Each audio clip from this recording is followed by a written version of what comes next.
नमस्कार दोस्तों, स्वागत है आपका SSC learning point by Singh sir. आज हम करेंगे पार्ट नंबर 6। ठीक है, परसेंटेज हम लोगों का चल रहा है और आप लोगों से एक रिक्वेस्ट है कि जब भी आप ये पार्ट जैसे वीडियो अगर कंप्लीट कर लेते हैं तो आपको लास्ट में कमेंट में जाके डन और एक राइट क्लिक, या तो डन तो लिखना ही लिखना है कि इतने लोग देख रहे हैं, मुझे पता लग जाए, इसलिए मैं ये बोल रहा हूँ। ठीक है, तो ये आपको करना है और आपको भी एक मोटिवेशन का फैक्टर मिलेगा। हाँ, हम डन कर रहे हैं, मेरी तरफ से भी आपको रिप्लाई मिलेगा। ठीक है, कुछ पूछना हो तो वो भी कमेंट बॉक्स में लिख दिया करो।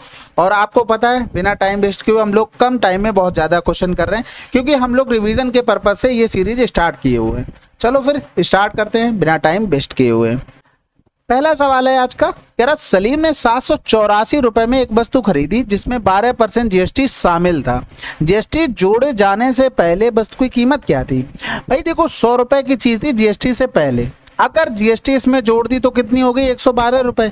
112 का मान दिया था 784, तो भैया हमसे 100 का मान पूछा था, यानी कि यहाँ पर 784 बटे में 112 गुणे में 100 हो गया, यानी कि यहाँ पर करेंगे 14 पंजे 70, 14 छंग 84 हो गया, 14 अट्ठे 12 हो गया, यानी कि 8 सत्ते 56, 700 आंसर। अगला सवाल, यदि 4% चीनी वाले 8 लीटर चीनी के घोल में उबालने पर 2 लीटर पानी वाष्पित हो जाता है, तो शेष घोल में चीनी का परसेंटेज ज्ञात कीजिए। देखो, पहले कुछ भी मात्रा थी तो एक चीज बताओ, 8 लीटर था टोटल, अब इसमें से 2 लीटर कम हो गया, यानी कि अब ये घोल कितना बचा? 6 लीटर। पानी गया, कुछ भी गया भाई, गया तो टोटल में से ही है ना, तो 6 लीटर बचा। यानी कि अगर हम देखें तो चीनी की मात्रा थी ना, दोनों में तो बराबर ही रही ना, यानी कि अगर हम देखें तो 8 लीटर में 4% चीनी थी, तो भैया 6 लीटर में x लीटर हो जाएगी। हम अब इसको सॉल्व कर लो, सिंपल सा, ये 0 से 0 चला गया, 2 चौकू 8 हो गया और 2 तिया 6 हो गया, यानी कि 16 बटे में 3% ये रहा होगा, आंसर आ गया। अगला सवाल, 40 छात्रों के एक सर्वेक्षण से पता चला कि 25% बच्चों को फुटबॉल खेलना पसंद है। कितने बच्चों को फुटबॉल खेलना पसंद नहीं है? भाई 25 को पसंद है तो 75% ऐसे हैं जिनको पसंद नहीं है। ये फुटबॉल गेम क्या होता है वो तो यही कहते हैं, जबकि वर्ल्ड में सबसे पॉपुलर गेम तो फुटबॉल ही है। तो इधर कर लो, 25 या 75, 25 चौकू 100, 4 एकम 4 कर देंगे, यानी कि 30 ऐसे रहे होंगे। अगला सवाल, राहुल को 4 विषयों की परीक्षा देनी थी। पहले 3 विषयों में प्रत्येक में अधिकतम 50 अंक थे, जिसमें राहुल ने औसतन 60% अंक प्राप्त किए। चौथे विषय में राहुल ने 54 अंक प्राप्त किए और उनका कुल परसेंटेज बढ़कर 64 हो गया। चौथे विषय में अधिकतम अंक कितने थे? अब भाई देखो, सबसे पहले अगर हम देखें तो 50-50 के 3 पेपर थे, इसमें से 60% अंक उसने हासिल किए, यानी कि 50 दूनी 100, यानी कि 90 हो गया। यहाँ पर 90 पहले 3 पेपर से, 54 उसने और प्राप्त कर लिए, यानी कि 144 अंक टोटल प्राप्त किए। तो ये 64% जो आया है वो किसके बराबर है? 144, क्योंकि ओवरऑल तो यही परसेंटेज है। तो 100 बराबर हम जब निकालेंगे तो 16 ने में 144, 16 चौकू 64 हो गया, गुणे में 100, यानी कि 225 आया। दोनों 225 वो नंबर आए, पहले वाले तीनों को भी मिलाकर और ये लास्ट में जो एक बचा उसको भी मिलाकर। तो पहले वाले तीनों के अधिकतम अंक थे 150, उसमें से 225 घटा देंगे, यानी कि चौथे जो हाईएस्ट मतलब इसमें स्कोर था, यानी कि जो टोटल नंबर थे अधिकतम वो 75 थे।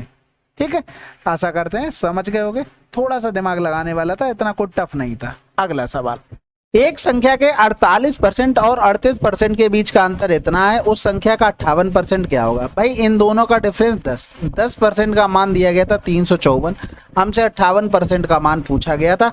354 बटे में हो गया 10, गुणे में हो गया 58, तो 8 चौक 32 यूनिट डिजिट से हमारा काम हो गया। एक के बाद पॉइंट आना था, ये कैंसिल आउट हो गया। कहने का मतलब है एक संख्या ये थी, इसका 48% 48 हो गया, 38% 38, हमारे हिसाब से अंतर कितना आ रहा? 10 आ रहा। क्वेश्चन में 354 दिया था और उस संख्या का 58% हमें निकालना था, आंसर निकाल लेते। ठीक है, अब यहाँ पर यही था कि कैलकुलेशन कितनी करनी है। बाकी देखो, डायरेक्ट हम गुणा कर सकते हैं एक लाइन में, वो कैसे करते हैं एक बार देख लेते हैं। एक तो 29 दूनी 58 करके 29 का टेबल याद हो तो वहां से कर लो। वैसे देखो, 8 से स्टार्ट किया, 8 चौक 32 हुआ, ठीक है, हासिल लगा 3 हो गया।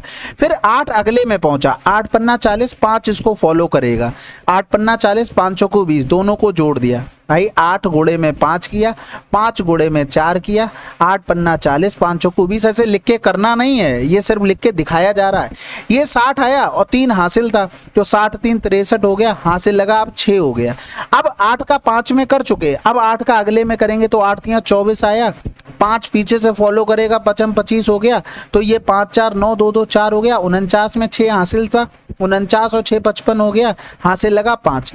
अब 8 का सब में गुणा हो चुका, 5 का अगले में करेंगे, 5 3 15, हासिल 5 था, तो ये कितना हो गया 20 हो गया। यानी कि यहाँ पर हम लिख सकते हैं कि 20 53 2 बटे में 10 था, यही हमने डायरेक्ट आंसर निकाल लिया। तो ये गुणा है ना, ये आप बहुत फास्ट कर सकते हैं, ये एक्सपीरियंस से बता रहा हूँ, बस प्रैक्टिस आपको ज़्यादा करनी पड़ेगी। ठीक है, अच्छी खासी प्रैक्टिस कर लो, डेली सुबह उठ के 2-3 देते रहो, अपने आप से रिदम में आ जाएगा। अगला सवाल, एक विक्रेता इतने रुपए में एक वस्तु खरीदता है और उसे इतने में बेचता है, परसेंटेज लाभ बताओ। 5 रुपए का प्रॉफिट हुआ, कहीं 10 लिखा है, आंसर लगा दो। भाई यहाँ से हमने किया, ये कैंसिल आउट, ये हो गया 10, ये हो गया 11, एक का इधर प्रॉफिट कर लिया, बटे में 10 गुणे में 100। अब हमने क्या किया, हमने यहाँ पर 50 और 55 देखा, 5 का प्रॉफिट हमें पता था 50 नीचे आएगा, तो ये कैंसिल आउट, यानी कि कोई भी नंबर तो बचा नहीं, एक के साथ दुनिया भर के 0 लगे होंगे, तो यहाँ पर 1 लगा था, 1 से कर लिया, क्योंकि आपको बताया 0 से हमें मतलब नहीं है। अगला सवाल, यदि एक आयत की लंबाई में 70% की वृद्धि की जाती है तो उसके क्षेत्रफल को बनाए रखने के लिए चौड़ाई में कितने % की कमी होगी। देखो भाई सिंपल सी बात है, यहाँ पर 70% की वृद्धि का मतलब हो गया 7 बटे में 10, यानी कि लंबाई अगर 10 से 17 हो गई तो इसका मतलब है चौड़ाई 17 से 10 करनी पड़ेगी। यहाँ पर एरिया देखो 170, यहाँ पर भी 170, कितने की कमी करनी पड़ी, 7 की, बटे में किसमें 17 में, गुणे में 100 हो गया, तो 17 3 51, 17 चौको 68, 2 बच गया, 17 एकम 17, यानी कि 41 के समथिंग आंसर।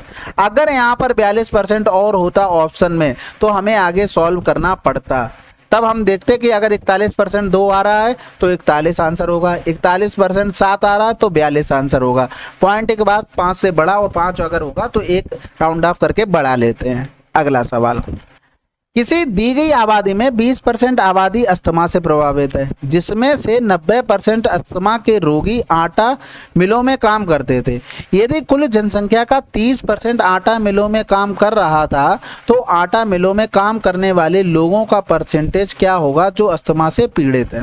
भाई हमने यहाँ पर मान लिया कि टोटल 100 लोग थे, 20% क्या थे, ये अस्थमा के थे, 90% अस्थमा के रोगी आटा मिलों में काम करते थे, यानी कि अस्थमा रोगी थे, इसके 90% आटा मिलों में काम कर रहे। ये 18 लोग ऐसे थे कि आटा मिलों में काम कर रहे थे। कह रहा था यदि कुल जनसंख्या का 30% आटा मिलों में काम कर रहा था, भाई कुल जनसंख्या का 30% यानी कि 30 लोग काम कर रहे थे। कह रहा था तो आटा मिलों में काम करने वाले लोगों का परसेंटेज क्या होगा जो अस्थमा से पीड़ित हैं। तो भैया एक चीज बताओ, कुल के कितने थे, 30% ऐसे थे जो अस्थमा आटा मिलों में काम कर रहे थे, यानी कि 18 लोग ऐसे थे जो हमारे हिसाब से आटा मिलों में काम कर रहे थे और अस्थमा पीड़ित थे, लेकिन हमें परसेंटेज तो टोटल आटा मिलों वाले से करना था, तो कैंसिल आउट, यानी कि आंसर क्या आ गया 60%। समझ गए ना। देखो हमने टोटल जनसंख्या मानी 100 में से 90% क्या थे, 20% आबादी अस्थमा थे, तो 20 आ गई। 20 में से 90% ऐसे थे कि जो आटा मिलों में काम कर रहे थे, तो ये जो ऐसे आए हैं जो आटा मिलों में भी थे और क्या कह रहे थे, अस्थमा बीमार भी थे, अस्थमा, ठीक है, ये बीमारी से भी थे।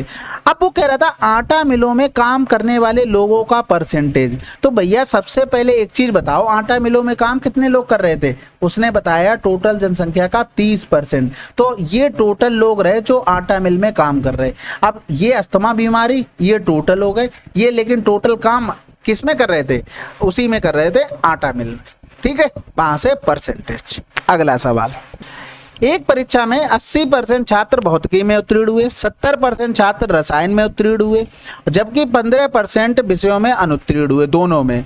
यदि दोनों विषयों में 325 छात्र उत्तीर्ण हुए तो परीक्षा में बैठने वाले छात्रों की कुल संख्या क्या है। अब सवाल समझने की कोशिश करना है। ये रहे हमारे कौन, भौतिकी वाले, ठीक है, ये भौतिकी हो गए। यहाँ पर ये लोग रहे कौन से, रसायन वाले, ठीक है, रसायन वाले हो गए। अब एक चीज बताओ, 80% उत्तीर्ण हुए हैं तो भौतिकी में कितने फेल हो गए, 20%। हम काम कर रहे हैं किस पर? फेल पर काम कर रहे हैं। इसका मतलब ये हुआ रसायन में अगर टोटल 17% पास हो गए तो 30% फेल हो गए। दोनों में कै परसेंट फेल हुए? 15% फेल हुए। ये तो बात समझ गए।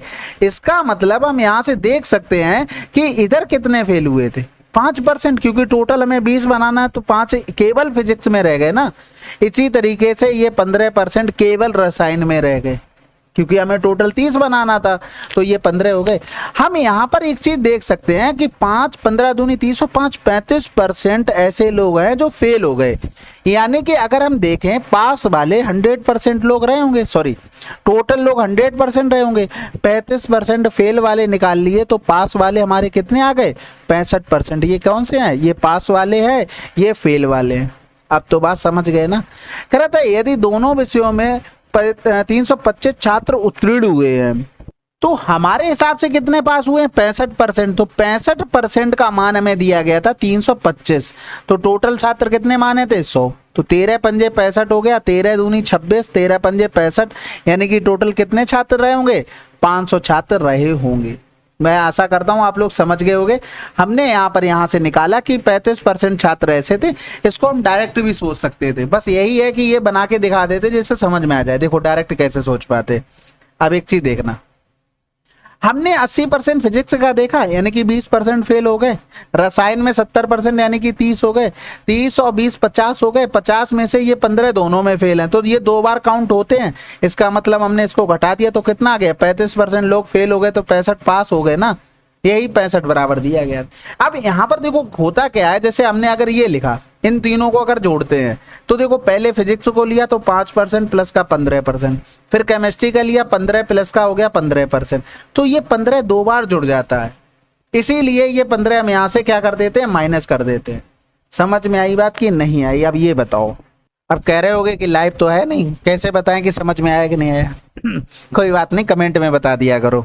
अगला सवाल, मोबाइल की कीमत में 20% की कमी की जाती है और फिर 10% की वृद्धि की जाती है, कीमत में शुद्ध परिवर्तन। ये तो आसान है, 20% की कमी हो गई, फिर प्लस में करेंगे 10%, माइनस का 20 गुणे में 10 बटे में 100।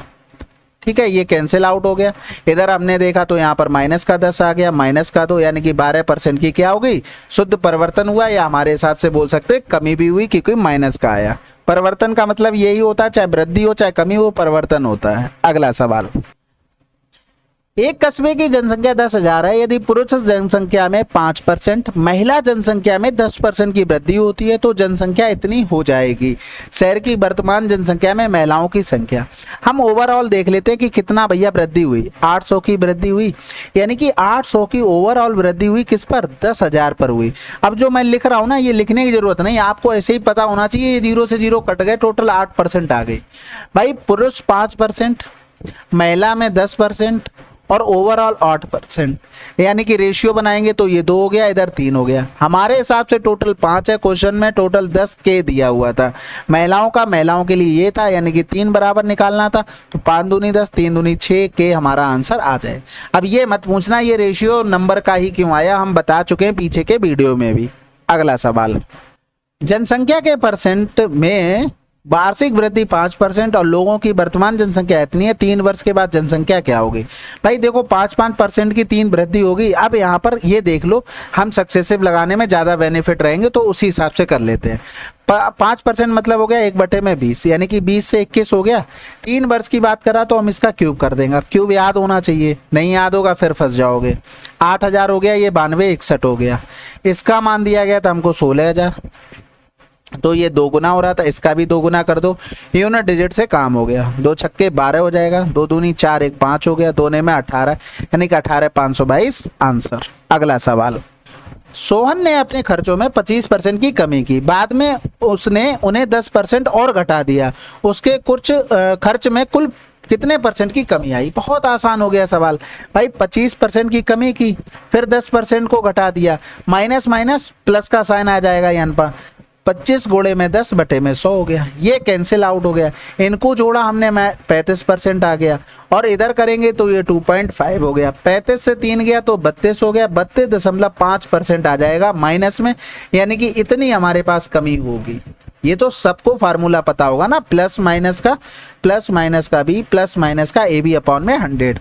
अब होता क्या है, अगर प्लस प्लस लिखा हो तो प्लस आ जाएगा, प्लस माइनस लिखा हो तो माइनस, माइनस प्लस लिखा हो तो माइनस होता है, और फिर माइनस माइनस ये प्लस होता है। इस तरीके से इसके साइन चलते हैं, ये सभी को पता होगा। प्लस का मतलब वृद्धि होता है, माइनस का मतलब कमी होता है। तो माइनस में आया यानी कि इतनी कमी हुई। अगला सवाल, रिचा ने एक कार इतने रुपए में खरीदी, इतने में उसे बेच दी, उसने कार को कितने % के लाभ पर कमाया? इसका आंसर आप लोग कमेंट बॉक्स में लिखेंगे। इतना कुछ टफ नहीं है, सीधा 13 पंजे 65, 13 छक 78, 1 की वृद्धि हुई, 20% आंसर। इसी तरीके से सोचना। आप इसमें भी आप पेन चलाने लग गए, फिर आप देखो गलत कर रहे हैं। ऐसा मैं उम्मीद नहीं करता हूँ। जिस हिसाब से आप लोग पढ़ रहे हैं ना, उस हिसाब से नहीं, स्टेप्स कटिंग करो, बस एंजॉय करो लाइफ को। एक आदमी के काम के घंटे में प्रतिदिन 35% की वृद्धि होती है और उसकी प्रति घंटे की मजदूरी में 20% की कमी आई। उनकी दैनिक आय में कितने % की वृद्धि हुई? देखो, प्रतिदिन घंटे के कार्य और प्रतिदिन मजदूरी दोनों एक दूसरे के डिपेंडेंट होते हैं। कहने का मतलब हमने 4 घंटे किया काम और 1 घंटे के 5 रुपए मिलते तो 20 मिलेंगे। अगर हमने 8 घंटे काम किया तो हमको 40 रुपए मिलेंगे, यानी कि ये प्रोडक्ट वाला सवाल बन गया। तो यहाँ पर 35 की वृद्धि हुई, 25 की कमी हुई, प्लस माइनस माइनस, 35 गुणे में 25 बटे में 100। ये प्रोडक्ट वाले सवाल होते, इसी तरीके से कर लिया करो। तो ये 0 10 हो गया, इधर करेंगे 25 पंजे 125 हो गया, 25 तियां 75, 75 और 12 87 हो गया, यानी कि 8.75। तो 10 से पूरा हम 9 घटा देंगे तो 1.25% की क्या होगी? वृद्धि होगी, क्योंकि प्लस आया। अब यहाँ पर देखो, और अगर समझना चाहते हो तो ऐसे भी कर सकते हो। 35% का मतलब हो गया 5 सत्ते 35, 5 दूनी 10। तो घंटे में, यानी कि जो काम कर रहे थे वो 20 से 27 हो गए। मजदूरी की कह रहा था, प्रति घंटे मजदूरी 25% की कमी आई, 1/4, यानी कि पहले 4 रुपए मिलते थे, अब 3 रुपए मिलने लगे। तो यहाँ पर उसको 80 रुपए मिल रहे, यहाँ पर 81 रुपए मिल रहे। कितने की वृद्धि हुई? 1 की। किस पर? 80 पर। गुणे में 100 हो गया, यानी कि 25 चौकू 100 हो गया, और सॉरी 20 पंजे 100 करो, 20 चौकू 80। तो 4 एकम 4, 4 दूनी 8, 4 पंजे 20। इस तरीके से भी आप सोच सकते थे। ये हमारी मजदूरी लिखी हुई थी, ऊपर हमारा टाइम लिखा था। अगला सवाल, यदि ए का वेतन बी के वेतन से 20% कम है, बी का वेतन ए के वेतन से कितने % अधिक होगा? Golden ratio. कितनी बार लिखेंगे? वही चीज बन रही है, ठीक है। ये याद हो जाएगा आपको, मुझे लग रहा है, जब तक हम लोग लास्ट तक पहुंचेंगे। यही होता है भाई। ये कमी कर रहा था, कह रहा था कितनी वृद्धि होगी भाई? 25%, क्योंकि वो वहीं पर पहुंचना चाहता है, उसमें कुछ भी चेंज नहीं करना चाहता भाई। देखो, ए का वेतन बी के वेतन से 20% कम है, 20% मतलब 1/5, तो 5 से ये कितना है? ए का वेतन बी के वेतन से, ठीक है, 4 हो गया। अब वो कह रहा था बी का वेतन ए के वेतन से कितने % अधिक है, तो फिर से हमें यहीं पर पहुंचना है। पहले हम इधर से इधर गए, फिर से हमें वही पहुंचना, यानी कि कोई अंतर नहीं करना। तो 1 की वृद्धि बटे में 4 गुणे में 100, यानी कि 25% आंसर। अब ये ऐसा तो नहीं मैंने अपनी तरफ से रेशियो बनाया और ये सवाल अपनी तरफ से उठा के ले आया कि लो आप लोग करो और मजा आ रहा हो आप लोगों को, नहीं। ये सवाल पूछे गए, ये रेशियो बस बना लिया मैंने। तो इस पे सवाल होते हैं, आप टाइम कुछ तो बचाएंगे ना, बस इतना बहुत है। अगला सवाल, एक जीवाणु की संख्या पहले 10 मिनट में 6% की दर से बढ़ती है और फिर अगले 10 मिनट में 10% की दर से बढ़ती है। 20 मिनट के अंत में जनसंख्या में कुल प्रतिशत वृद्धि क्या है? बहुत आसान है, 10 6 16 हो गया, प्लस प्लस चल रहा था, 10 छक्के 60 होगा, 0.6 हो जाएगा, 16.6 आंसर। फार्मूला बेस सवाल था। और इसमें अगर पेन चला रहे आप लोग तो अपने 2-3 झापड़ मार लेना। अभी झापड़ तो समझते हो ना, चांटा जो गाल में पड़ता है, ठीक है, क्योंकि पेन चलाने का मतलब ही नहीं बनता ऐसे सवालों में। प्रैक्टिस आपको इसी तरीके से करनी है। अगला सवाल, चावल की एक निश्चित किस्म की दर 20% बढ़ जाती है। एक आदमी को चावल की वह किस्म 630 रुपए में 3 kg कम मिलती है, जो उसे पुरानी दर पर मिलने वाली मात्रा की तुलना में कम है। चावल की उस किस्म की पुरानी दर ज्ञात कीजिए। देखो भाई, 20% बढ़ जाती है तो उसे 3 kg कम मिलता है। हम कह रहे तुम भैया 100% बढ़ा दो, यानी कि जो पहले था उसका 100% पैसा बढ़ा दो, तो 20 पंजे 100 15 kg ही ला पाओगे।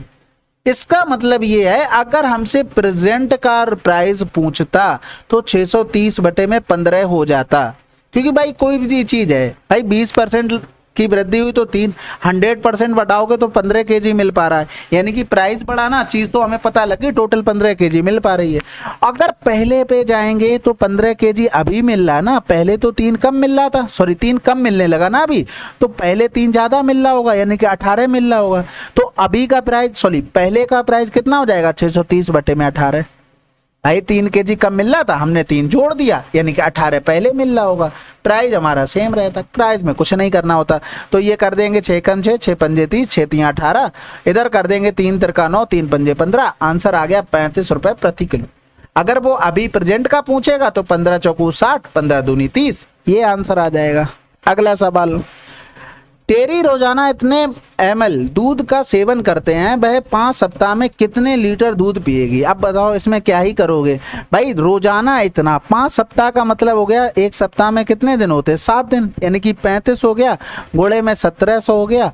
अब यहाँ पर कर देंगे 17 पना 85, 17 तिया 51 और 85 हो गया, क्या कर रहा हूँ मैं, ठीक है 51 में 8 जोड़ देंगे 59, 595 कहीं लिखा है, यहाँ लिखा है बस, मतलब उसने कुछ भी चेंज करने को भी नहीं बोला है कि इतना इतना चेंज कर लो, मतलब ऑप्शन देना था भाई, आपने इस तरीके से ml से लीटर करवा रहे तो इस तरीके से दे देते, कम से कम 10-12 लोगों का तो गलत होता ही होता, तब ज़्यादा फायदा रहता। अब ml से लीटर में 1000 से हम डिवाइड कर देंगे, यानी कि 59.5, ये हमारा आंसर। अगला सवाल, एक देश में निरक्षर व्यक्तियों की संख्या 10 वर्षों में 1.5 लाख से घटकर 100 लाख हो गई, कमी का परसेंटेज क्या है। देखो भाई कितनी हो गई, 100 हो गई, 50 की कमी हो गई, किस पर हो गई, 150 पर, बस खत्म हो गया सवाल। अब यहाँ पर वार्षिक वृद्धि नहीं पूछेगी, नहीं तो वो निकालने बैठ गए, यहाँ पर कमी की बात हो रही, सिंपल सी बात, 33 से 1/3 की बात हो रही है, हमारा काम खत्म। अगला सवाल, एक छात्र ने एक संख्या को 3/5 के बजाय 5/3 से गुणा कर दिया, ये ऊपर पढ़ लेते हैं इंग्लिश में। A student multiplied a number by 3/5 instead of 5/3, यानी कि 5/3 से गुणा करना था, उसने 3/5 से गुणा कर दिया। ये पहले भी शायद सवाल आया था, उसमें भी हिंदी में थोड़ा गलत था। तो देखो 3 और 5 कैल्शियम 15 है, उसे गुणा करना था 5/3 से, तो 3 पंजे 15, 25 आता, लेकिन कर कितने से कर दिया, 3/5 से, यानी कि 9 आ गया। कितनी त्रुटि हो गई भाई, 16 की त्रुटि हुई, किस पर, 25 पर, गुणे में कर देंगे 100, यानी कि 64% की त्रुटि हुई। हिंदी में थोड़ा गलत था, यहाँ पर लिखना चाहिए था एक संख्या को 5/3 के बजाय 3/5 से गुणा कर दिया, ठीक है, ये इंटरचेंज कर लेना, ये इधर आ जाएगा, ये इधर आ जाएगा। अगला सवाल, 2 उम्मीदवारों के बीच एक चुनाव में नामांकित 75% मतदाताओं ने अपना वोट डाला, जिसमें से 2% को अमान्य घोषित कर दिया गया। एक उम्मीदवार को इतने मत मिले जो वैध मतों का 75% था, उस चुनाव में नामांकित मतदाताओं की कुल संख्या क्या थी। कुल संख्या ये थी, 75% लोगों ने वोट डाल दिया, 2% अमान्य हो गए, यानी कि 98% बच गए, और फिर इसमें से 75% किसी को वोट मिले हैं, और जो इसमें से टोटल में से 75% मिले हैं उसका मान 9261 दिया था। ये भी पता हो गया कि ये 81 का क्यूब भी होता है क्या, हाँ, तो ये याद रखना छोटी छोटी चीजें। इधर किया 25 तिया 75, 25 चौकू 100, 25 तिया 75, 25 चौकू 100, 3 तिरका 9 हो गया, ये 9 से इधर काटेंगे, 9 कम 9, 0 हो गया, 9 तिया 27 ज़्यादा हो जाएगा, 9 दूनी 18 हो गया, 9 ने 81 हो गया। इधर करेंगे तो ये 4 से तो कटेगा नहीं, लेकिन 2 दूनी 4, 2 चौकू 8, 2 ने में 18, अब 7 से कट गया ना, तो ये 7 तो 49, 7 एकम 7, 7 चौक 28, 28 यानी कि 4 7 बार हो गया, फिर से 7 कर देंगे, 7 दूनी 14, 7 एकम 7, यानी कि 21 गुणे में 4 गुणे में 2, 21 4 दूनी 8 कर लो, 21 अट्ठे 168, और 0 से तो मतलब नहीं है, ठीक है, कैलकुलेशन थी, बाकी आसान था। अगला सवाल, एक परीक्षा में पास होने के लिए 33% अंकों की आवश्यकता है। 210 अंक प्राप्त करने वाला एक उम्मीदवार 21 अंकों से अनुत्तीर्ण हो जाता है, परीक्षा के कुल अंक कितने। कमेंट बॉक्स में इसका आंसर लिखेंगे, ठीक है, बहुत बार बता चुके। हिंट के लिए 33% से वो पास होता, लेकिन 210 अंक मिले और 21 से अनुत्तीर्ण हो गया, यानी कि 21 उसको और मिलेंगे, तो 33% बराबर हमें दिया है 210 प्लस का 21, कुल अंक निकालने 100% निकाल लेना, आंसर आ जाएगा। अगला सवाल, पिछले वर्ष के लिए एक व्यक्ति का स्वास्थ्य बीमा प्रीमियम इतने रुपए था, उसने इस वर्ष इतने रुपए का भुगतान किया तो उसके स्वास्थ्य बीमा प्रीमियम में कितने % की वृद्धि हुई। भाई इसमें तो कुछ नहीं करना, डायरेक्ट आपको रेशियो बनाना है बस। तो इधर देखो 12 बारी में 144 हो रहा है, इधर 12 कम 12 3 बच गया, 12 दूनी 24 किया तो 7 12 छंग 72 हो गया। तो यहाँ से काटो तो काट लो, नहीं तो डायरेक्ट कर लो, बटे में 120 गुणे में 100 यानी कि 20 पंजे 100, 5% की वृद्धि। अगला सवाल, यदि किसी भिन्न के अंश में 80% की कमी की जाती है और भिन्न के हर में 60% की कमी की जाती है तो परिणामी भिन्न ये है, मूल्य भिन्न बतानी। कुछ नहीं करना, आपको बेसिक सब आते हैं इसमें। आप अभी वहीं लगे रहे ना तो फिर तो आपका हो गया कल। 60% की कमी यानी कि 40, 20 दूनी 40, 2 3 6, 5/3 एक्चुअल भिन्न रही। भाई आप ये भिन्न मानते, 80% की कमी हुई है किसमें, अंश में, तो ये कितना रह जाता, 20%। फिर आप करते इसमें 60% की कमी, कितना रह जाता, 40%। ये बनता जाके 5/6। अब एक चीज बताओ, ये सब तुमको पता है ना, तो आप क्या करेंगे, 5 गुणे में 40 करेंगे, फिर 6 गुणे में 20 करेंगे। तो इस चीज को आपको क्यों लिखना है, इतना डिटेल क्यों जाना है। भाई आप डायरेक्ट लिखो ना सेम, बस जो भी बैकग्राउंड में चल रहा मेरे दिमाग में है, ऐसे ही टाइम बचेगा। ठीक है, अगला सवाल, एक परीक्षा में 45% विद्यार्थी उत्तीर्ण हुए और इतने उत्तीर्ण नहीं होते हैं, कितने छात्रों ने परीक्षा के लिए आवेदन किया था। अब देखो यहाँ पर पॉइंट में नहीं आ रहा, आपको पूरा नहीं लिखना। आपको पता है 100 टोटल होंगे, 45 उत्तीर्ण हो गए तो 55 बचे ना 100 में से, वो अनुत्तीर्ण हो गए होंगे, उसी का मान दिया गया था। अब वो 11 से कट रहा होगा क्योंकि 55 आ रहा, 55 आएगा तो भैया इसका मतलब ये 11 से कट रहा होगा। तो 11 7 77, 2 बचा, 2 हो गया, 5/5 हो गया, इधर 5 एकम 5, 2 बचा, 5 को 20, 5 25, 145 आंसर। इस तरीके से थोड़ा अवॉइड करो चीज़ें, क्योंकि ये आपको पता है तो इनको लिखकर आप बहुत बड़ा तीर नहीं मार रहे हो, ठीक है, टाइम वेस्ट कर रहे हो बस। तो ये चीज़ आप लोग ध्यान रखना, आपका आंसर जल्दी आ जाएगा। अगला सवाल, एक कॉलेज में 500 छात्रों में से 350 क्रिकेट खेलते हैं, 125 कबड्डी खेलते हैं, 75 ना तो क्रिकेट खेलते हैं और ना ही कबड्डी। कबड्डी और क्रिकेट दोनों खेलने वाले विद्यार्थियों की संख्या का % बताइए। भाई जो दोनों नहीं खेलते हैं पहले तो उनको हटा दो, हमने इनको हटा दिया तो आया कितना, 425। अब यहाँ पर क्रिकेट और कबड्डी वाले बचे हैं तो ये 5 5 2 7 और 3 1 4, ये तो 475 आ गया, लेकिन आना तो 425 चाहिए था। ऐसा क्यों हुआ, क्योंकि जो दोनों गेम खेल रहे हैं वो 2 बार काउंट हो गए। भाई इस तरीके से चीज़ें रहती थी, ये वाले डबल काउंट हो जाते थे, वही हुआ। तो वो जो डबल काउंट हुए हैं ना, डिफरेंस करोगे वही निकल कर आ जाए। कितने थे, 50 लोग ऐसे थे दोनों गेम खेल रहे थे, और टोटल लोग कितने थे, 500 गुणे में 100, आंसर 10%। अगला सवाल, अब इसमें x का 30% y के 5/6 के बराबर है। x और y का रेशियो, थोड़ा दिमाग में सोचो। 30% 3/10, उधर 5/6 हो गया, 10 ऊपर गया 50, 50 पे जाने के लिए 25 की जरूरत पड़ेगी, 5 की 9, और ये 3 से नहीं पहुंचेंगे। अब यहाँ पर 3 हो गया, 6 3 18 हो रहा, 3 से भी जाएंगे, 9 से, 2 ने में 18 हो गया, आंसर आ गया। मैंने ऐसे किया, देखो 30% मतलब 30/100 हो गया, ये 0 से 0 काट लिया मन ही मन में। उसके बाद बाई का 5/6 हो रहा था, मैं सबसे पहले 10 को 5 में गुणा किया जाके, ये 50 हो गया। 50 पे जाने के लिए मैं 25 से 50 पे जा सकते हैं और 5 से 50 पे जा सकते हैं, इन दोनों से तो नहीं जा सकते हैं। अब हमारे पास 6 3 18 आएगा, बस यहीं पर खेल खत्म हो गया, क्योंकि पता है 25/9 2 आ जाएगा, 9 आ जाएगा।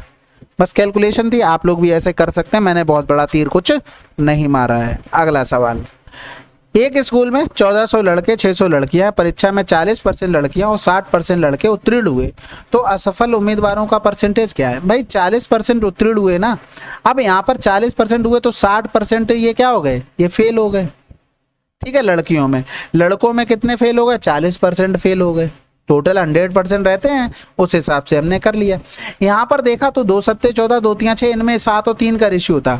हमने मान लिया कि भैया 700 लड़के थे और 300 लड़कियां, 100 का अपनी तरफ से गुणा कर दिया, क्योंकि 1000 बन रहा ना, 7 3 10 किया तो मैंने देखा 100 10 हो रहा, तो 10 से हमें कैलकुलेशन में आसानी रहती है। अब 300 का ये 60% जब हम निकालेंगे तो फेल लड़कियां निकल कर आ जाएंगी, कितनी आ गई, 180। इसी तरीके से 700 का 40% निकालेंगे, 280। तो भैया यहाँ से अगर इन दोनों को जोड़ेंगे तो कितना आ जाएगा, 460। टोटल हमारे तरफ से स्टूडेंट कितने हैं, 1000 हैं टोटल, तो 1000 से हम भाग कर देंगे, इनटू में 100 कर देंगे, आंसर आ गया हमारे पास 46%। अगला सवाल, यदि किसी वस्तु का क्रय मूल्य उसके विक्रय मूल्य का 40% है, उसके क्रय मूल्य का विक्रय मूल्य का कितना परसेंट है? भाई विक्रय मूल्य का 40%, अगर ये 100 है तो ये कितना है? 40 है। तो यहाँ पर बटे में करेंगे 4 दूनी 8, आंसर आ गया। भाई 4 दूनी 8, 4 पंजे 20। नहीं तो इस तरीके से कर लो, x% पूछा गया था, बराबर में ये हो गया, ये कैंसिल आउट हो गया, x बराबर में 4 दूनी 8, 4 पंजे 20 और ये 0, आंसर। अगला सवाल, ये सवाल आप लोग खुद से करेंगे, ठीक है, इसमें कुछ ऐसा बताने के लिए नहीं है। अगला सवाल, लेकिन ध्यान रखना ऑप्शन बहुत बढ़िया दिए हैं, ठीक है। जैसा मैं कहता हूँ जीरो पे काम नहीं करना, लेकिन ऑप्शन देख के करना होता है। किसी संख्या के 60% को 36 में जोड़ा जाता है तो यह वही संख्या बन जाएगी। वह संख्या क्या है? 40 का मान 36, 4 नेम 36, 9 लिखा है कहीं पर, आंसर।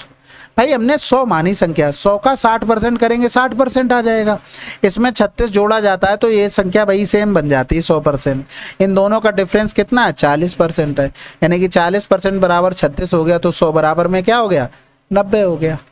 अगला सवाल करते हैं, यदि राजू की कमाई वेकेंट की कमाई से 40% कम है तो वेकेंट की कमाई राजू की कमाई से कितने % अधिक है?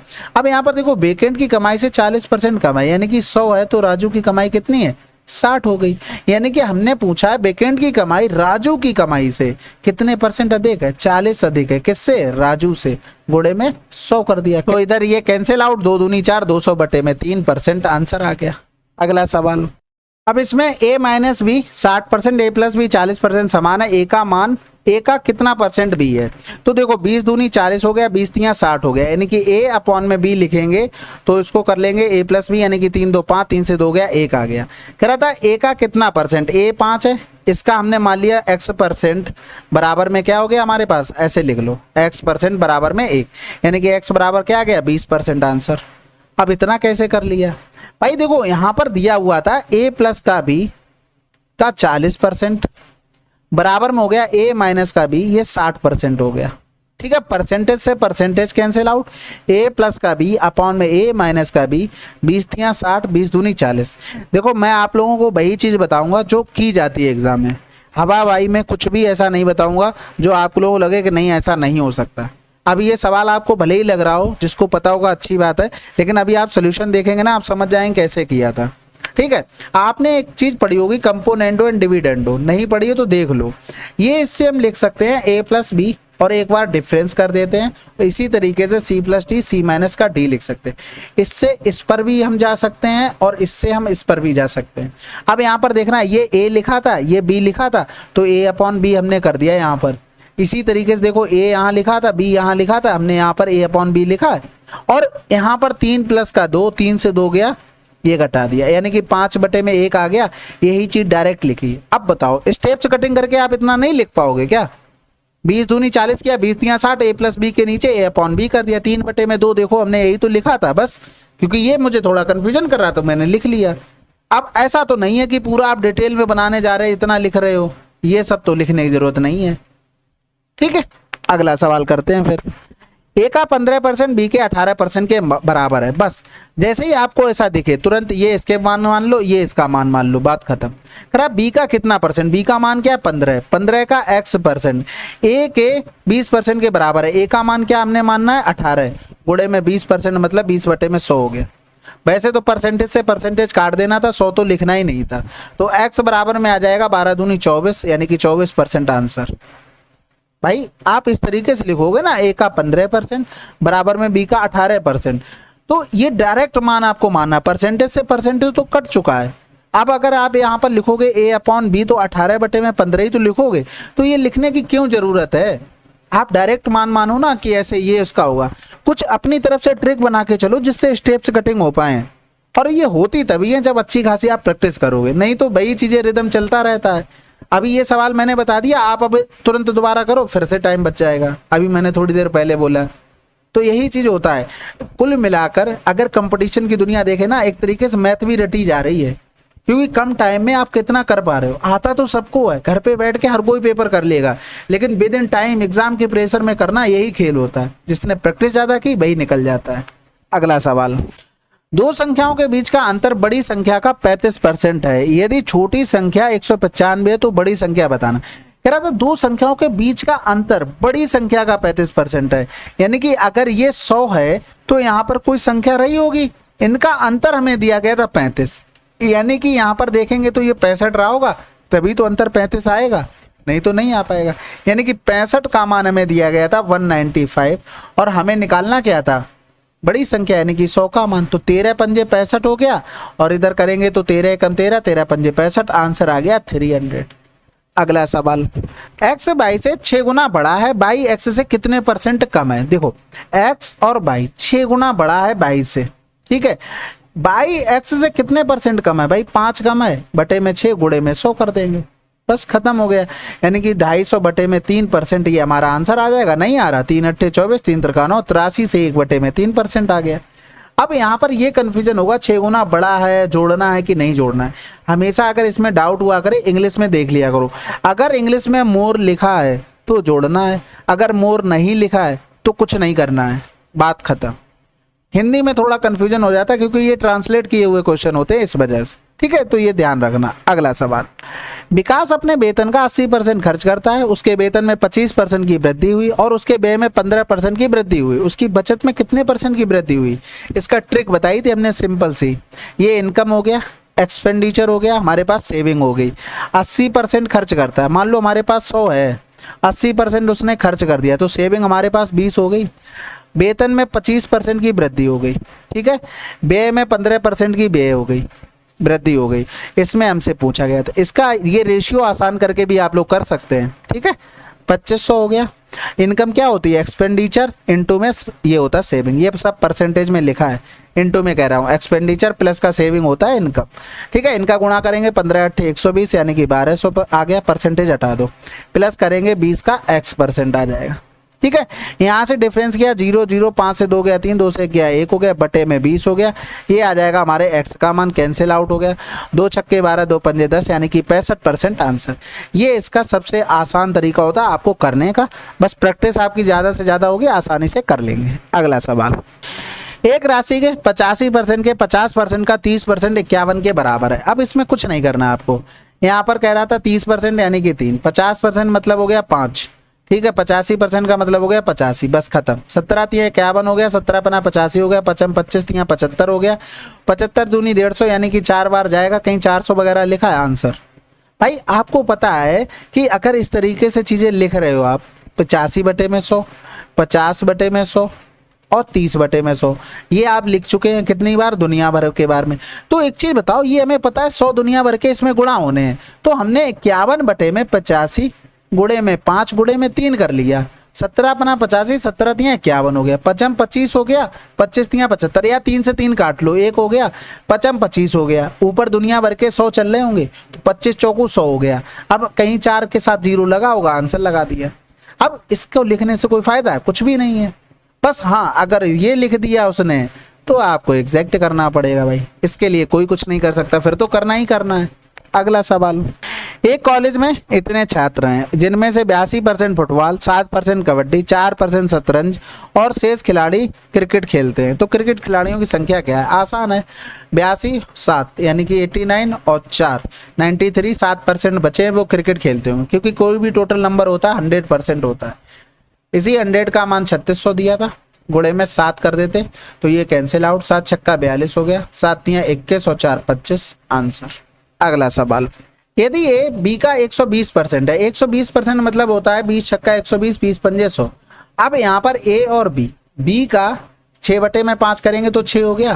कह रहा था ए प्लस बी का कितना % बी है, यानी कि ए प्लस बी मतलब 6 5 11 का कितना % बी है का मतलब 5 है, यानी कि x बराबर में 500 बटे में 11 हो गया, तो 11 चौक 44, 6 बच गया, 11 पन्ना 55 हो गया, फिर 5 बच गया, बटे में 11% आंसर। अगला सवाल, ए का 20% बी के 25% के बराबर है, कुछ भी मत काटो आप, डायरेक्ट मान लो, ए का ये मान हो गया, बी का ये मान हो गया। ए का 28%, ए का मान क्या माना 25, 25 का 28%, बी का मान हमने 20 माना, कितने % के बराबर है, बात खत्म, खत्म हो गया सवाल आपका। 2 एकम 2, 2 एकम 2, 2 चौकू 8 हो गया, यानी कि 14 पंजे 70 हो गया, 14 दूनी 28 और 7 35, यानी कि ये हो जाएगा 10 इंटू में x, तो x बराबर कितना आ गया, 35 आ गया। अब जितनी जल्दी कैलकुलेशन कर लोगे, हम थोड़ा स्लो हो गए इसमें, आप और फास्ट कर सकते थे, ये तो आपके ऊपर डिपेंड करता है भाई। अब यहाँ पर भी मैं एक बार बता दूं क्या, इस तरीके से लिखने से आपको कुछ एक्स्ट्रा नंबर नहीं देगा एग्जामिनर। अगर देता होता तो सभी लिख देते रचा रचा कर, a/b करोगे तो 25/20 आएगा ना, तो डायरेक्ट मान आपको मानने में क्या दिक्कत है, बस आपको अपना दिमाग में चलना क्या फंडा चल रहा है। अगला सवाल, एक छात्र को परीक्षा उत्तीर्ण करने के लिए 40% अंक प्राप्त होंगे, 70 और 20 अनुत्तीर्ण हो गया, ये खुद से करेंगे, ठीक है। कम से कम 5वीं बार आया ये सवाल, कुछ डिफरेंट अगर इसी पे पूछा जाएगा तो हम जरूर करेंगे, ठीक है। अगला सवाल, एक फल विक्रेता के पास कुछ संतरे हैं, वह उनमें से 60% बेचता है और अभी भी उसके पास 380 संतरे हैं। मूल रूप से उसके पास संतरे थे, भाई देखो 60% बेच दिया, उसके पास अभी भी 40 बचे हैं। ऑप्शन देखो कहीं पे कुछ भी मैच नहीं हो रहा, बस खत्म। 4 नेम 36, 4 पंजे 20 हो गया, कहीं लिखा 95, खत्म। भाई 60 बेच दिया, 40% बचे, टोटल 100% होती कोई भी चीज। इसी का मान 380 दिया था, हमें 100 का मान निकालना था, हमने कुछ नहीं किया, हमने 38/4 कर दिया। 4 नेम 36, 4 पंजे 20, कहीं 95 के साथ 0 वगैरह लिखा है, बस पूरा नहीं लिखना है। अगला सवाल, एक दिन का कितना परसेंट 3 घंटे होते हैं। एक दिन में कितने घंटे होते हैं, 24 घंटे होते हैं। 24 घंटे का कितना परसेंट 3 घंटे है, यानी कि 3 अट्ठे 24, यानी कि 12.5% आ जाएगा, यानी कि 12 से 1/2% लिख लो, ठीक है। 3 अट्ठे 24 होता है, 100/8 का मतलब होता है 12.5, ये आपको याद होना चाहिए। अगला सवाल, रवि का वेतन मोहन के वेतन से 20% अधिक है। यदि मोहन का वेतन 1600 रुपये है तो रवि का वेतन क्या है। भाई 100 का मान दिया गया था और 120 का निकालना था, 12 छंग 72 किया, 2 से हमारा काम हो गया। बस भाई कैसे किया मैंने, देखो मेरे दिमाग में चल रहा था वेतन 20% अधिक है, यानी कि 100 अगर मोहन का है तो रवि का वेतन 120 है, यानी कि 100 का मान हमें 1600 दिया था और हमें 120 का मान निकालना था, तो हमने केवल 16 गुणे पे 12 पे ध्यान दिया। 12 छंग 72, 2 यूनिट डिजिट एक ही सवाल में थी। अब बताओ टाइम बचेगा ना, ऐसे कि नहीं बचेगा, तो आपको दिमाग में सोचते हुए करना है। चलो फिर अगला सवाल, किसी संख्या का 45% उस संख्या के 70% से 15 कम है तो संख्या क्या है। 70 और 45 का डिफरेंस, 70 से 40 गया 30, 5 और कम 25, 25 बराबर 15, यानी कि 25 छक्का 150, 6 के साथ कहीं 0 लिखा है। भाई हमने संख्या मानी 100, 100 का 45% 45, 70% 70, दोनों का डिफरेंस कितना आया था 25, 25 का मान दिया गया था 15, हमारे हिसाब से 25, क्वेश्चन में 15, 100 बराबर निकालना था, या तो 25 चौकू 100 कर लो, 15 चौकू 60, लेकिन हम इतना नहीं पहुंच रहे थे, हमने 15/25 कर दिया और हमें पता है ऊपर 0 तो आने ही आने, तो 25 छक्का 150 किया। अगर ऑप्शन ऐसे ही लिख देता है वो, तो फिर हमें एग्जैक्ट करना पड़ता, उसके लिए तो मजबूर है भाई। अगला सवाल, कौन सी संख्या 80 से 40% कम है। भाई 80 का 60% निकाल लो, 48 आंसर आ गया। भाई 40% कम, कोई चीज 100% रही होगी, 40 कम कर देंगे तो 60% तो रह जाएगी, तो 80 का हमें 60% निकाल लेना था। आसान था, इसमें क्या ही मैं बताऊं आपको। रवि और राजेश ने एमटेक कार्यक्रम में शामिल होने के लिए एक प्रवेश परीक्षा लिखी। रवि ने राजेश से 8 अंक अधिक प्राप्त किए और उसके अंक उनके अंकों के योग से 52% थे। रवि और राजेश द्वारा क्रमशः प्राप्त अंक क्या होंगे। इस टाइप का सवाल हम करवा चुके हैं, ऑप्शन से भी आप लोग कर सकते हैं, वो आपके ऊपर छोड़ता हूँ। कह रहा था उसके अंक, रवि ने राजेश से 8 अंक अधिक प्राप्त किए और इसी की बात करा, रवि के अंक उनके अंकों के योग से 52% अधिक। मान लो दोनों के अंक ये है, 52% थे किसके, उसके, यानी कि रवि के 52 थे। ये रहा हमारे पास, यानी कि यहाँ पर रवि को ऐसे लिखो, कुछ बना लेते हैं, यानी कि रवि का ए लिख लो, राजेश का ये लिख लो, तो ये ए आ जाएगा, क्योंकि यहाँ पर बन नहीं पा रहा ना, तो घटाएंगे हटाएंगे कुछ तो करना पड़ेगा। इसका मतलब अगर हम बी का मान लिखें, क्योंकि ए का मान तो हमें 52 पता है ना, तो ए का मान, बी का मान 48 आ गया। हमारे हिसाब से दोनों में डिफरेंस कितना है, यानी कि 4 का, क्वेश्चन में 8 का। तो रवि और राजेश द्वारा प्राप्त अंक कितने हैं। भाई रवि ने अगर 52 प्राप्त किए हैं तो 4 दूनी 8, 2 दूनी 4, 2 पंजे 10 हो गया। और फिर किसने प्राप्त किए हैं, भाई रवि ने 52, 48 बराबर निकालेंगे तो ये कितना हो जाएगा, 8/4 गुणे में 48, तो 4 दूनी 8, 48 दूनी 96, यही तो हमें निकालना था। समझ गए ना मैं कहना क्या चाह रहा था, बस इतना बहुत है। ये हमने अंक ए माने रवि के, बी माने राजेश के, तो ए अंक किसके हो गए 12, भाई उसके अंक बोल रहा था, यानी कि रवि के अंक के बाद। टोटल 100 अंक मिले दोनों को, 52 मिल गए ए को, इसका मतलब है राजेश को मिल गए 48। यानी कि राजेश को जब भैया 48 मिल गए हैं तो इसका मतलब है इनको 52 मिले ही थे, हमने दोनों निकाल लिया। हमारे हिसाब से डिफरेंस 4 है, क्वेश्चन में डिफरेंस 8 दिया हुआ, तो 52 बराबर हमने जब निकाला तो वो किसका आ गया, रवि का मान निकल कर आ गया। ये चीज आप लोग समझ रहे हैं ना। तो यही होता है, अगर आप प्रैक्टिस अच्छे से कर लोगे तो बहुत अच्छे से आंसर आएंगे। बस ये है तो मेहनत तो करनी पड़ेगी, बिना मेहनत के अगर कुछ मिल जाता तो भैया फिर बात ही क्या थी। ठीक है, अगला सवाल करते हैं भाई, एक सवाल और कर लेते हैं। एक परीक्षा में 28% छात्र हिंदी में अनुत्तीर्ण, 32 अंग्रेजी में अनुत्तीर्ण, 20% छात्र दोनों विषयों में अनुत्तीर्ण हो जाते हैं। दोनों विषयों में उत्तीर्ण होने वाले छात्रों का परसेंटेज कितना है? कुछ नहीं, सिंपल है, दोनों को जोड़ दो, 30 20 50 10 60, 60 से अगर 20 चला गया तो कितना बचा, 40% बचा है। यानी कि 40% छात्र ये फेल हो गए, यानी कि बचे कितने, 60% छात्र ऐसे हैं जो पास हो गए हैं। बस आंसर आ गए। अब इसको देखो, समझ लो भाई, ये रहे हमारे पास, ये रहे हिंदी के, ये रहे इंग्लिश के, दोनों में 20% हो गए। हिंदी के ओवरऑल कितने थे, 28% थे, इंग्लिश के ओवरऑल 32% थे। इसका मतलब यहाँ पर अगर हम देखें तो यहाँ पर हिंदी को बनाने के लिए 8% और चाहिए, इंग्लिश को बनाने के लिए हमें 12% और चाहिए। समझ गए? अब यहाँ पर क्या होता है, जब इन 28 और 32 को हम जोड़ते हैं ना, यहाँ से समझो बात को, हमने इन दोनों को अगर जोड़ा तो ये हो गया 28 प्लस का 32, 8 2 10 और ये हो गया 60। लेकिन ये है ना, ये नंबर डबल जुड़ जाता है, तो वो हमने इसको घटा दिया, तो 40% ऐसे बच्चे आ गए जो फेल हैं, क्योंकि कॉमन वाले हटा दिए हैं। तो इसका मतलब ये टोटल फेल वाले आ गए। तो टोटल 100% में से 40 अगर फेल हो गए तो बचे कितने, 60% पास वाले बचे। तो अब इस चित्र को बनाना नहीं है, क्योंकि बहुत बार समझा चुके हैं, तो आपको इस पर काम करना है। 60 में से हमने क्या किया, एक सेकंड रुको, मैं कलर चेंज करता हूँ, एक बॉक्स बनाकर लिख देता हूँ। मैंने क्या किया भाई, दोनों के फेल होने के थे 28 प्लस का 32। हमें पता है जो दोनों में फेल हुए हैं वो 2 बार जुड़ चुके हैं, तो उनको हमने माइनस कर दिया, तो ये आया 40%। तो ये 40% फेल होने वाले आए जो किसी ना किसी सब्जेक्ट में फेल है। ठीक है, इसका मतलब 60% लोग कौन हो गए, ये पास हो गए होंगे। तो इस तरीके से शॉर्ट अप्रोच लेकर आपको चलनी है। ठीक है, तो ये हमारे 200 क्वेश्चन कंप्लीट हो चुके हैं। रोहित शर्मा को जानते हो ना, तो डबल सेंचुरी हम लोगों ने भी लगा ली है। हम लोगों ने तो वो बहुत कम टाइम में लगा ली है, उनको तब भी टाइम लगा होगा। ठीक है, कोई नहीं, वो बहुत तेज खेलते हैं भाई, उनके जितना टाइम नहीं बचा सकते हम लोग।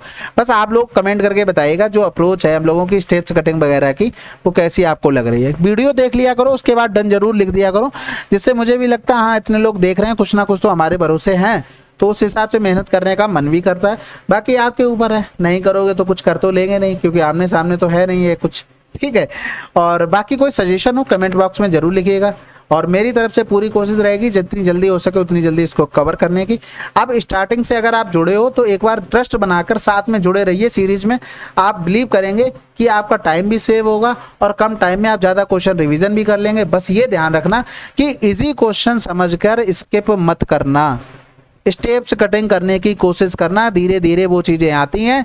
क्योंकि आप ये समझ रहे हो कि टफ क्वेश्चन से आप करके टाइम सेव कर लोगे, कभी नहीं होगा।